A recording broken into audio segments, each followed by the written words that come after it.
And then you mentioned to being the youngest Ferrari driver ever. Thanks to a club like the Driver's Soul, we can just keep this passion alive. And what was the best car you ever driven? From racing, what do you take into your business? I'm not collecting Ferrari. Do you remember the first time you sat down at Ferrari and are saying, I take over the business, I want to become one of your best dealers in Switzerland? I need a dollar, that's what I need. Hey, well I need. Ronnie, when you grew up in this motor racing family, because he raced F1, right? Yeah, correct. Back in the 76, 77. So when you grew up in that family, in school it was quite cool to say school in Lugano, or as we say, Lugangeles. It's quite cool to say my father's a racing driver, isn't it? Yeah, for sure it was something cool, it was nice, especially when he was coming with a nice car to pick me up after school. The king of school. Well, yes, we enjoy a lot the time that we had the chance to live together. And tell us more a bit of the way, as a racing driver, your father was away quite often, I assume. And after his racing career, he jumped directly into a good relation with Ferrari and started Kessel Auto, no? Yeah, absolutely. So after the racing career, basically back in the 90s, he had this call from Ferrari, probably because thanks to his journey through Formula One, he was well known enough in the area to take over that business, and basically he took it from there, 90, 91, 92. So when you say he picked you up with a cool car, do you remember which was the coolest car you got picked up in? Well, probably the one that I remember, because I'm from 1987, is the Ferrari F40, and if we might ask inside the room who else is in love with this car, I think that I saw a nice picture there. Pretty much everyone knows and loves this car, because it was probably the first and only hypercar of that time. I agree, absolutely. And I imagine getting picked up in school, I would have make sure everyone see me. But I know that you are very humble. It's not your time, and you're Swiss, and so you're very humble in that sense. But was it clear to you that you would like to go into that step of motorsports in the car world, automotive world? Was this clear to you? Well, actually, I have to say that my relationship with cars at the very beginning was not a very nice relation, in the sense that my father was racing in the so-called era when sex was safe and racing was dangerous. That's what we used to say. Correct. So unfortunately, we were counting also the death driver during the championship, and I was actually scared when my father was leaving for a race, and I was very nervous and hoping that my father was coming back. So maybe the 90s were still safer than the 70s, but still, bad accident happened. Let me just name Alboreto and those drivers, and I was really scared. So the passion started probably afterwards, around when I was 14, with the very first little motorbike. When you are in Switzerland at 14, you can drive with little motorbike, and there I started to experience a little bit this adrenaline when you just full throttle and you have power, no? And from there I just went to my father, and I've been asking him whether it was possible to start racing, and my father, which till that moment wasn't really pushing me to step into racing. He was just happy. He couldn't wait for this question to come to arrive, and I think that probably 2-3 weeks after, I was already sitting on the car and test driving it, which was a Ferrari 360 Challenge back then. And with the age of 16, I started racing, and I think that today I'm still the record holder when it comes to the youngest Ferrari driver, entering with 16 years old into an official championship. You mentioned something that is very interesting, because we of course see only this glorious side of motorsport, and of course also the dramatic side, and of course we all are happy that drivers like Jackie X have very much focus in campaigning for driver safety. I think it's an interesting point that you mentioned, to say that you were a bit like you have an ambiguous relationship to racing, because you saw accidents You was hoping it was not your father. How did the family itself, like your mother, who is a psychologist, I think, and you have a younger sister, how was the situation there? How would they see the race activities? I mean, would they joining your father to the track, or you stayed at home? No, most of the time we were staying home because, of course, we were having school, and also because my sister was already back then busy riding horses, which is probably today even a more dangerous sport. So whenever my mother was trying to tell my father how dangerous his sport was, the answer was, look, and you are taking your daughter, riding with horses. So it was always a challenge between, which of the two sports was the most dangerous one. So thanks God, we're still alive, everyone beside my father, but not for racing reasons. And then you mentioned to being the youngest Ferrari driver ever participating in an official challenge. How were you seen by the other drivers? Was this difficult, or did also the name Kessel, is it like a curse or a blessing to come with this name, which was at that time still big in racing, to a race when you drove in the Ferrari Challenge? I think that it was well perceived because, for those who maybe heard about my father, for sure there is a friend of mine who was joining me tonight, and it was, we were living 200 meters from each other, and he got to meet my father very well. He was a very humble and friendly person, so I think that somehow, to see this kind of legacy continuing was nice, and I was honestly very well welcomed from the drivers, and that was basically the start and almost the end of my career, because then I had to step into the business. You also successfully run a racing team, like a gentleman racing team, which takes also a lot of energy, and I see you literally everywhere. I mean, I think I'm driving a lot for Classic Driver, but your set schedule, I couldn't cope with that, and you're still always very relaxed. And in addition to all this, you also thought, maybe I become event organizer, which is also a part where you need a lot of time and energy.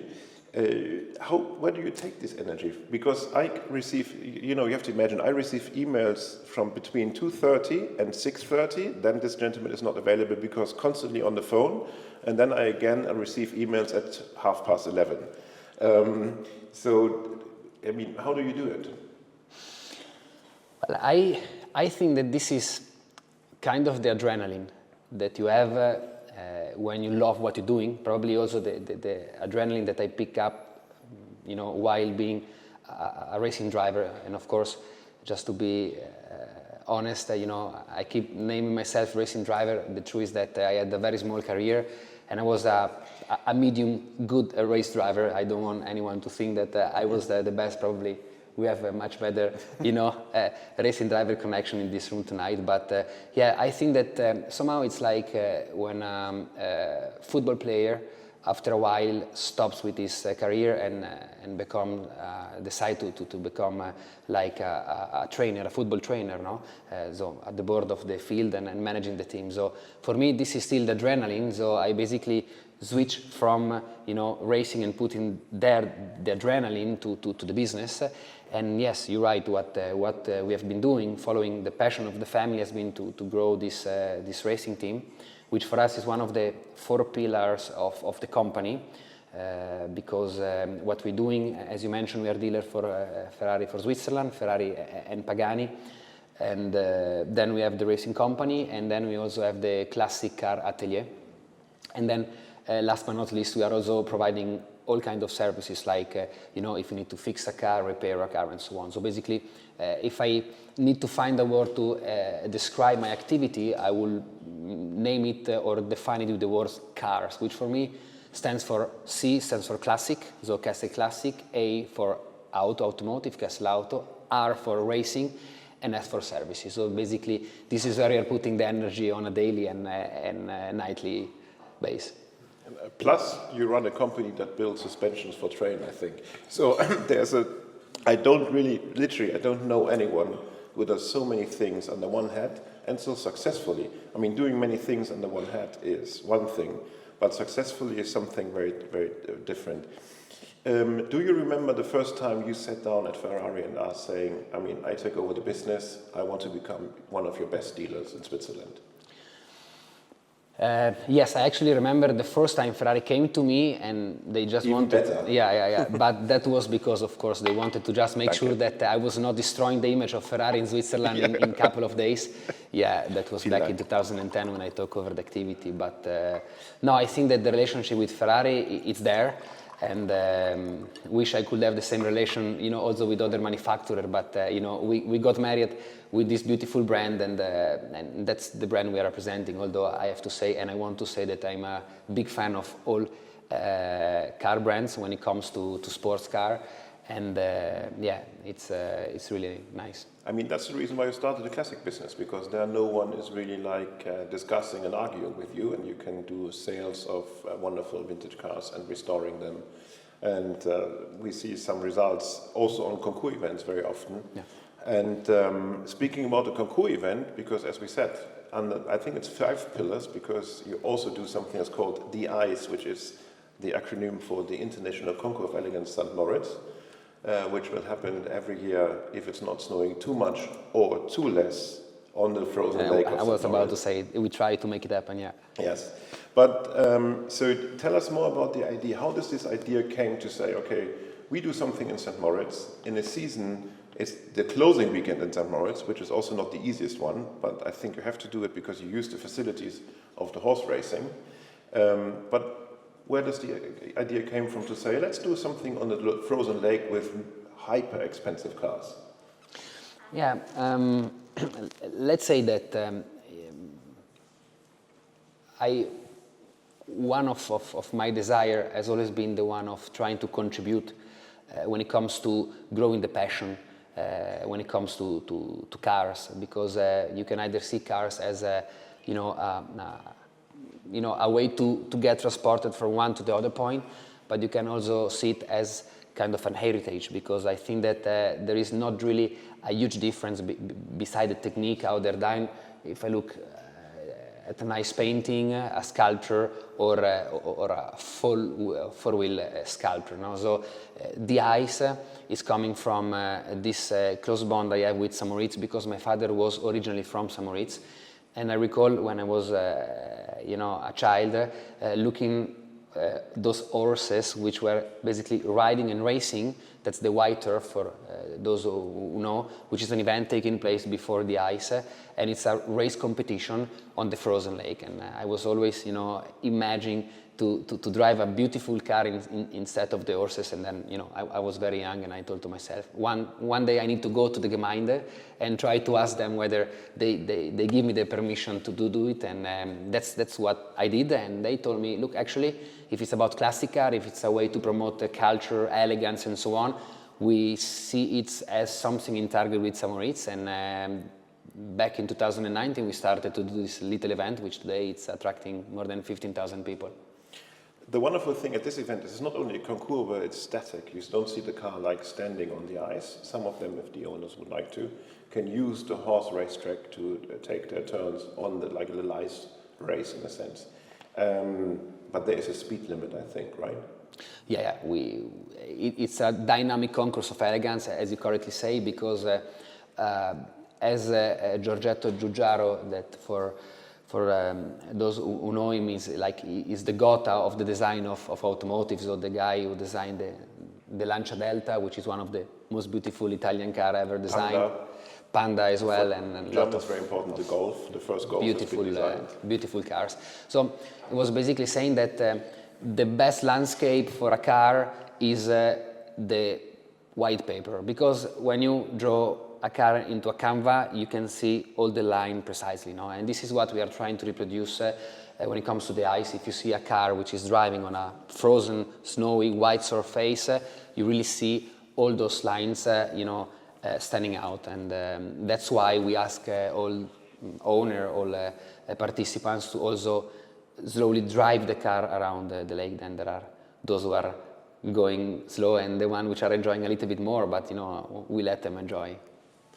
It's really an amazing event. So if you have nothing to do in February, please join us all, because the organization made the stupid decision to invite me once again as a jury member. So they're very qualified members and me. So you have it's really like an outstanding event, and also we plan something in the way of the Drivers Hall Auto Club for the members. So we organize also something there, which is always good. And you having as a member will help us also to get some special access. He will. Ronnie doesn't know it yet, but he knows that he will give us special access. Now we have been discussing, so it's Yes. we are already in contact. So I hope that you can make it. It would be really nice to have you there. And